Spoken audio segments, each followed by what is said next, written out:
How we doing, Andrews Elementary? Well, today is our last reading of James and the Giant Peach. I know school's over, but I couldn't leave you hanging. We only have a couple chapters left, so this video might be a little bit longer than normal, but I want to make sure we close out this book so I can start a new one over the summer. Now, even though you guys are done with school, I hope you're practicing your reading every single day and practicing those math facts. I already miss you guys so much. It feels like I haven't seen you in forever.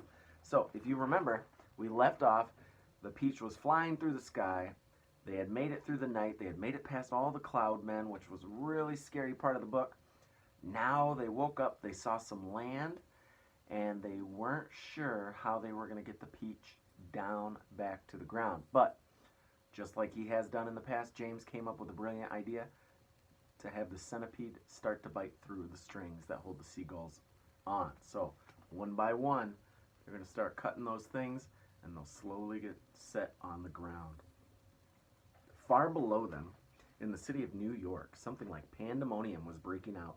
A great round ball as big as a house had been sighted, hovering high above in the sky over the very center of Manhattan.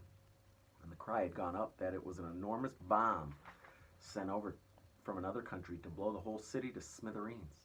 Air raid sirens began wailing in every direction. All radio and television programs were interrupted with announcements that the population must go down into the cellars immediately. 1 million people walking in the streets on their way to work looked up to the sky and saw the monster hovering above them and started running for the nearest subway entrance to take cover. Generals grabbed hold of the telephones and shouted orders to everyone they could think of.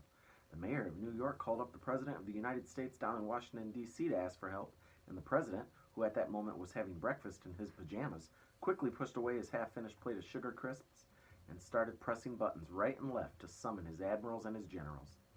And all the way across the vast stretch of America, in all the 50 states, from Alaska to Florida, from Pennsylvania to Hawaii, the alarm was sounded and the word went out that the biggest bomb in the history of the world was hovering over New York City, and that any moment it might go off. Chapter 34. Come on, Centipede, bite through the first string, James ordered. The Centipede took one of the silk strings between his teeth and bit through it, and once again, but not with an angry cloud man dangling above the end of the string, a single seagull came away from the rest of the flock and went flying on its own. Bite another, James ordered. The Centipede bit through another string. Why aren't we sinking? We are sinking. No, we're not.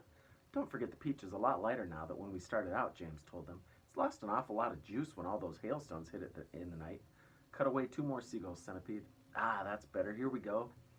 Now we're sinking. Yes, this is perfect. Don't bite any more, Centipede, or we'll sink too fast. Gently does it. Slowly, the great Peach began losing height, and the building and the streets down became closer and closer. Do you think we'll get all our pictures in the papers when we get down, the Ladybug asked. My goodness, I've forgotten to polish my boots, the Centipede said. Everyone must help me polish my boots before we arrived. Oh, for heaven's sake, said the Earthworm. Can't you ever just stop thinking about... But he never finished the sentence, for suddenly, whoosh, and they looked up and saw a huge 4-engine plane come shooting out of a nearby cloud and go whizzing past them not more than 20 feet over their heads. This was actually a regular early morning passenger plane coming in to New York from Chicago, and as it went by, it sliced right through every single one of the silken strings, and immediately the seagulls broke away, and the enormous Peach, having nothing to hold it up in the air any longer, went tumbling down toward the earth like a lump of lead. Help, cried the Centipede. Save us, cried Miss Spider. We're lost, cried the Ladybug. This is the end, cried the old green grasshopper. James, cried the Earthworm. Do something, James. Quickly, do something. I can't, cried James. I'm sorry. Goodbye. Shut your eyes, everybody. It won't be long now. Chapter 35. Round and upside down went the Peach as it plummeted towards the earth, and they were clinging desperately to the stem to save themselves from being flung into space. Faster and faster it fell, down and down and down, racing closer and closer to the houses and the streets below, where it would surely mush into a million pieces when it hit. And all the way along Fifth Avenue and Madison Avenue and all along the other streets in the city, people had not yet reached the underground shelters, looked up and saw it coming, and they stopped running and stood there staring in a sort of stupor at what they thought was the biggest bomb in all the world falling out of the sky onto their heads. A few women screamed. Others knelt down on the sidewalk and began praying aloud. Strong men turned to one another and said things like, I guess this is it, Joe. Goodbye, buddy. Goodbye, everybody. And for the next 30 seconds, the whole city held its breath, waiting for the end to come. Chapter 36. Goodbye, Ladybug, gasped James, clinging to the stem of the falling Peach. Goodbye, Centipede. Goodbye, everybody. There were only a few seconds to go now, and it looked as if they were going to fall right in amongst the tallest buildings. James could see the skyscrapers rushing up to meet them at the most awful speed, and most of them had square flat tops. But the very tallest of them all had a top that tapered off into a long, sharp point. It was like an enormous silver needle sticking up into the sky, and it was precisely onto the top of this needle that the peach fell. Look at that picture. You guys see that? Do you know what building that is? There was a squelch. The needle went in deep, and suddenly there was the giant peach, caught and spiked upon the very pinnacle of the Empire State Building. Chapter 37. It was really an amazing sight, and in 2 or 3 minutes, as soon as the people realized that this was now couldn't possibly be a bomb, they came pouring out of the shelters and the subways to gape at the marvel. The streets for half a mile around the building were jammed with men and women, and when the word spread that there were actually living things above the top of the great round ball, then everybody went into excitement. "It's a flying saucer," they shouted. "They're from outer space. They're men from Mars. Or maybe they came from the moon." And the man who had a pair of binoculars to his eyes said, "They look pretty peculiar to me, I'll tell you that." Police cars and fire engines came screaming in from all over the city, pulled up outside the Empire State Building. 200 firemen and 600 policemen swarmed into the building and went up to the elevators as high as they could go. Then they poured out into the observation roof, which is the place where the tourists stand, just at the bottom of the big spike. All the policemen were holding their guns at the ready, their fingers on the triggers. The firemen were clutching their hatchets. But from where they stood, almost directly underneath the peach, they couldn't actually see the travelers up on top. "Ahoy there!" shouted the chief of police. "Come out and show yourselves!" Suddenly, the great brown head of the Centipede appeared over the side of the peach. His black eyes, as large and round as 2 marbles, glared down at the policemen and the firemen below. Then this monstrous, ugly face broke into a wide grin. The policemen and the firemen all started shouting at once. "Look out!" they cried. "It's a dragon!" "It's not a dragon, it's a wampus! It's a gorgon! It's a sea serpent! It's a proc! No, it's a manicore!" 3 firemen and 5 police fainted, had to be carried away. "It's a snozwagner!" cried the chief of police. "It's a wangledoodle!" yelled the head of the fire department. The Centipede kept on grinning. He seemed to be enjoying enormously the commotion that he was causing. "Now see here," shouted the chief of police, cupping his hands to his mouth. "You listen to me. I want you to tell me exactly where you've come from." "We've come from thousands of miles away," the Centipede shouted back, grinning more broadly than ever and showing his brown teeth. "There you are," cried the chief of police. "I told you they came from Mars." "I guess you're right," said the head of the fire department. At this point, the old green grasshopper poked his huge green head over the side of the peach alongside the Centipede's. 6 more big, strong men fainted when they saw him. "That one's an oink," screamed the head of the fire department. "I just know it's an oink." "Or a cockatrice," yelled the chief of police. "Stand back, men. It may jump down on us at any moment." "What on earth are they talking about?" the old green grasshopper said to the Centipede. "Search me," the Centipede answered, but they seemed to be in an awful stew about something. Then Miss Spider's large, black, murderous-looking head, which to a stranger was probably the most terrifying of all, appeared next to the grasshoppers. "Snakes and ladders!" yelled the head of the fire department. "We're finished now. It's a giant scorpula." "It's worse than that," cried the chief of police. "It's the venomous kind." "Oh, just look at the vermicious, gruesome face. Is that the kind that eats fully grown men for breakfast?" the head of the fire department asked, going white as a sheet. "I'm afraid it is," the chief of police answered. "Oh, please, why doesn't someone help us to get down from here?" Miss Spider called out. "It's making me giddy." "This could be a trick," said the head of the fire department. "Don't anyone make a move until I say." "They've probably got space guns," muttered the chief of police. "But we've got to do something," the head of the fire department announced grimly. "About 5 million men are standing down there in the streets watching us." "Well, then why don't you put up a ladder?" the chief of police asked him. "I'll stand at the bottom and hold it steady for you while you go up there and see what's happening." "Well, thanks very much," snapped the head of the fire department. Soon there was no less than 7 large, fantastic faces peering down over the side of the peach. The centipedes, the old green grasshoppers, Miss Spiders, the earthworms, the ladybugs, the silkworms, and the glowworms. And a sort of panic was beginning to break out among the firemen and the policemen on the rooftop. Then all at once the panic stopped and a great gasp of astonishment went up all around. For now a small boy was seen to be standing up there besides the other creatures.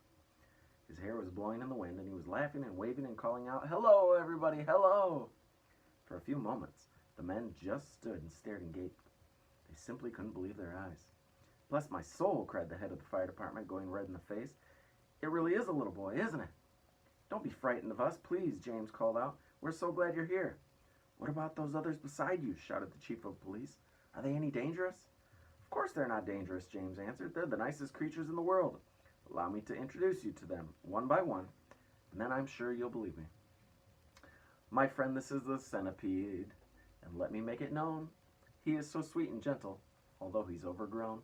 The Queen of Spain again and again has summoned him by phone to babysit and sit and knit and be a chaperone. When nurse is off and all the royal children are all alone. Small wonder, said the fireman, they're no longer on the throne. The earthworm on the other hand, said James, beginning to expand, is great for digging up the land and making old soils newer. Moreover, you should understand, he would be absolutely grand for digging subway tunnels and for making you a sewer. The earthworm blushed and beamed with pride.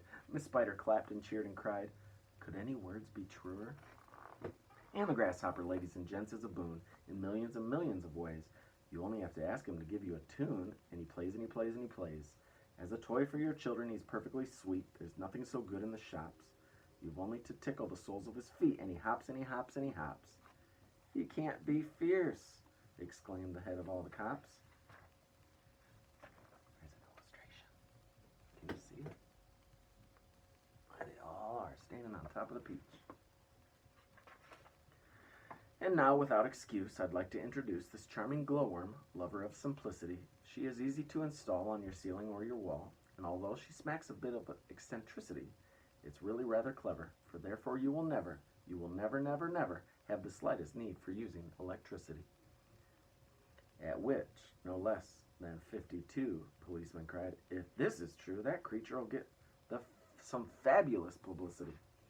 And here we have Miss Spider, with a mile of thread inside her, who has personally requested me to say that she's never met Miss Muffet on her charming little tuffet. If she'd had, she'd not have frightened her away. Should her look sometimes alarm you, then I don't think it would harm you to repeat at least 100 times a day, I must never kill a spider, I must only help and guide her, and invite her in the nursery to play. The police all nodded silently, and the fireman smiled politely, and about half a dozen people cried, hooray! And here's my darling Ladybug, so beautiful, so kind. My greatest comfort since this trip began. She has 400 children that she's left all behind. But they're coming on the next peach if they can. The cops cried, she's entrancing. All the firemen started dancing, and the crowds all started cheering to the man. And now the silkworm, James went on, whose silk will bear comparison with all the greatest silks there in Rome and Philadelphia. If you would search the whole world through, from Paraguay to Timbuktu, I don't think you'd find one bit of silk that could compare with it. Even the shops of Singapore don't have the stuff, and what is more, the silkworm had, I'll have you know, the honor not so long ago to spin and weave and sew and press the Queen of England's wedding dress. And she's already made and sent a waistcoat for your president. Well, good for her, the cops cried out, and all at once went up them around the Empire State Building. Let's get them down at once. Chapter 38. 5 minutes later, they were all safely down, and James was excited telling his story to the group of flabbergasted officials. And suddenly, everyone who'd come over the peach was a hero. They were all escorted to the steps of the city where the mayor of New York had a speech of welcome, and while he was doing this, 100 steeplejacks, armed with ropes and ladders and pulleys, swarmed up to the top of the Empire State Building and lifted the giant peach off the spike and lowered it to the ground. Then the mayor shouted, we must now have a ticker tape parade for our wonderful visitors. And so a procession was formed, and in the leading car, which was an enormous open limousine, sat James and all his friends. Next came the giant peach itself. Men with cranes and hooks had quickly hoisted it into a very large truck, and there it now sat, looking just as huge and proud as brave as ever. There was, of course, a bit of a hole in the bottom from where the spike of the Empire State Building had gone. But who cared about that, or indeed about the peach juice that was dripping out into the street? Behind the peach, skidding about all over the place, was peach juice, came the mayor's limousine. And behind the mayor's limousine came about 20 other limousines carrying all of the important people of the city. And the crowds went wild with excitement. They leaned out of the windows of the skyscrapers, cheering and yelling and screaming and clapping and throwing out bits of white paper and ticker tape. And James and his friends stood up in their car and waved back to them as they went by. Then a rather curious thing happened. The procession was moving slowly along Fifth Avenue when suddenly a little girl in a red dress ran out from the crowd and shouted, "Oh, James, James, could I please have a tiny taste of your marvelous peach?" "Help yourself," James shouted back. "Eat all you want." It won't keep forever anyway. No sooner than he had said that, about 50 other children exploded out of the crowd and came running into the street. Can we have some too? They cried.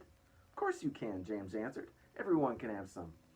Children jumped onto the truck and swarmed like ants all over this giant peach, eating and eating to their heart's content. And as the news of what happened spread quickly from street to street, more and more boys and girls came running from all directions to join the feast. Soon there was a trail of children a mile long chasing after the peach as it proceeded slowly up Fifth Avenue. Really, it was a fantastic sight. To some people, it looked though the Pied Piper of Hamilton had suddenly descended upon New York, and to James, who had never dreamed that there could be so many children as this in the world, it was the most marvelous thing that had ever happened. By the time the procession was over, the whole gigantic fruit had been completely eaten up, the only big brown stone in the middle, licked clean and shined by 10,000 eager little tongues, who was left standing on the truck. Chapter 39. And thus the journey ended, but the travelers lived on. Every one of them became rich and successful in the new country. The Centipede was made vice president in charge of sales of a high-class firm of boot and shoe manufacturers. The Earthworm, with his lovely pink skin, was employed by a company that made women's face creams to speak commercials on television. The Silkworm and Miss Biter, after they had both been taught to make nylon thread instead of silk, set up a factory together and made ropes for tightrope walkers. The Glowworm became the light inside the torch on the Statue of Liberty and thus saved a grateful city from having to pay a huge electricity bill every year. The Old Green Grasshopper became a member of the New York Symphony Orchestra, where his playing was greatly admired. The Ladybug, who had been haunted all her life with the fear that her house was on fire and her children all gone, married the head of the fire department and lived happily ever after. As for the enormous peach stone, it was set up in a permanent place in honor in Central Park and became a famous monument. But it was not only a famous monument, it was also a famous house. And inside the famous house, there lived a famous person, James Henry Trotter. And that, my friends, is not the end of the book. One more page. And all you have to do any day of the week is to go and knock upon the door, and the door will always be open to you. And you'd always be asked to come inside and see the famous room where James and his friends first met. Sometimes, if you're very lucky, you'd find the Old Green Grasshopper in there as well, resting peacefully in a chair before the fire. Or perhaps it would be the Ladybug, who had dropped off for a cup of tea and a gossip, or the Centipede to show off his new batch of particularly elegant boots that he had just acquired. Every day of the week, hundreds and hundreds of children from far and near came pouring into the city to see the marvelous peach stone in the park. And James Henry Trotter, who was once, if you remembered, had been the saddest and loneliest little boy that you could ever find, now had all the friends and the playmates in the world. And because so many of them were always begging him to tell and tell again the story of his adventures on the peach, he thought it'd be nice if one day he sat down and wrote a book. So he did. And that is what you've just finished reading. There's an illustration of them in the peach pit. Alright, so that's our book, friends. I hope you enjoyed it. I know it was a longer video, but you can't stop when you're that close to the end. Alright? I hope you go on many more adventures in books this summer. I look forward to reading you again later.